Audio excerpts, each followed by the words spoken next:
आज टिटलागढ़ विजु जनता दल तरफ विजु जनता दल कार्यालय गोटे सांबादिक सम्मेलन अनुष्ठित होता। विगत निर्वाचन में टिटलागढ़ तथा सारा ओडिशा रे सरकार परिवर्तन होता। टिटलागढ़वासी गोटे नुआ विधायक पाई। टिटलागढ़वासी आशा करुले गोटे शांतिर सहर सुखर सहर विकास सहर आम पाइमु बोली किंतु विगत दिन रे 15 मास भितर देखा जाइए। उदाहरण स्वरूप टिटलागढ़ निर्वाचन मंडली अंतर्गत बड़माल फांडी अधिकारी की आक्रमण हो, टिटलागढ़ सहर रे कार्यरत सांबादिक आक्रमण हो कि विगत 28 तारिख रे टिटलागढ़ गोटे जड़े व्यवसायी के गाड़ी बोलेरो चपेई कर मारिदेवार उद्यम हो।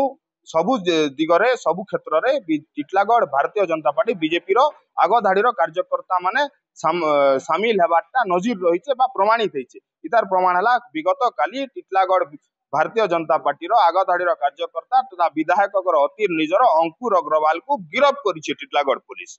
इनु जना पड़ुछे जे टिटलागढ़ आईन श्रृंखला परिस्थिति संपूर्ण भाव में विपर्यस्त हो पड़ी।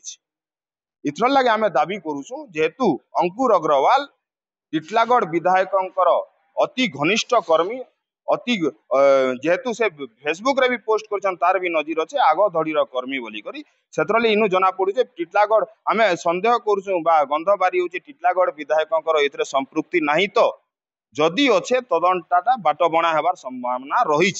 से लगी आम दाबी करुचु तदंत ठीक भाव हो से ठीक भाव केतेबेले हेबा जेतेबेले टिटलागढ़ विधायक इस्तीफा देबे सेतेबेले जाई तदंत ठीक भाव हो पारबा। से लगी आम विजु जनता दल तरफ टिटलागढ़ विधायक इस्तीफा दाबी करुचु। गृहमंत्री तथा मुख्यमंत्री इस्तीफा दाबी करुचु। आ नूतन सरकार जे शांतिर वार्ता दौचे ताहाके पाखरे आम अनुरोध करुचु टिटलागढ़ भलिया माँ घंटाशनी माटी धवलेश्वर बाबार माटी शांति प्रिय माटी के शांति फेरे दऊ।